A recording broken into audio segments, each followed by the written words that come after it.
La première chose que vous pouvez faire pour améliorer votre vitesse est de penser à la vitesse. Cela peut sembler évident, mais souvent, les gens frappent le sac comme ça.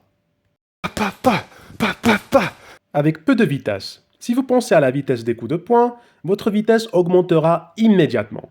Et la prochaine chose que vous pouvez faire est de garder vos bras un peu devant vous. En particulier pour ma main principale, pour mon jab. Pour améliorer la vitesse du jab, si je l'amène ici et que je le ramène, plutôt ce que nous faisons tous quand on nous enseigne de votre visage jusqu'à là, ça me permet de frapper avec beaucoup plus de vitesse, comme ça. Je peux augmenter la vitesse car il y a moins de distance à parcourir. Donc, d'ici à ici plutôt que d'ici à là. C'est une autre chose que vous pouvez faire qui augmentera automatiquement la vitesse de vos coups de poing. Nous pensons donc à la vitesse, nous devons donner à ce coup de poing moins de distance à parcourir, et maintenant, la prochaine chose idéale pour les coups combinés est de penser au son de la vitesse. Donc, si je vais lancer un crochet 1-2 au corps, je peux penser à la vitesse du son. Comme ça par exemple. Pa pa pa. Je fais encore une fois, pa pa pa pa. Et une dernière fois, pa pa pa pa pa. Je vous le montre dans le sac de frappe. Pa pa pa. Pa pa pa. Parce que j'ai pensé au son des coups de poing, où ça pourrait être 6 coups d'affilée. Pa pa pa pa pa pa. Comme ça. Pa pa pa pa pa pa. C'était en fait 7 coups, mais vous voyez ce que je veux dire. Quand vous pensez au son des coups de poing, vous pourrez frapper beaucoup plus vite.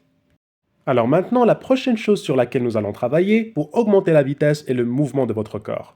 Vous avez peut-être vu Manny Pacquiao par exemple, qui est sur ses pointes comme ça, puis il arrive avec le coup de poing. C'est parce que l'élan de votre mouvement va vraiment aider avec la vitesse du coup de poing. Parce que maintenant, tout mon corps va et vient, et si je mets des coups de poing en même temps, comme le fait Manny Pacquiao par exemple, ça donne ça. Alors, je suis ici, et maintenant, je vais lancer des coups de poing. Par contre, il est important que vous marchiez pendant que vous frappez. Vous ne voulez pas bouger et puis frapper. Vous devez marcher et frapper en même temps. Donc, encore une fois, je suis là.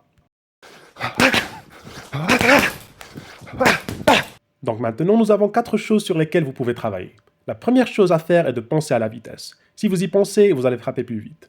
La deuxième chose est de garder les bras devant vous, un peu comme ça.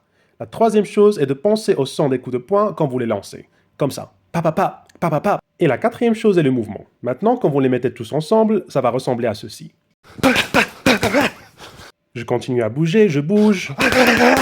Essayez ça et dites-moi ce que vous en pensez. Voulez-vous apprendre à frapper plus fort en 3 minutes? Tout ce que vous avez à faire est de cliquer ici et je vais vous le montrer.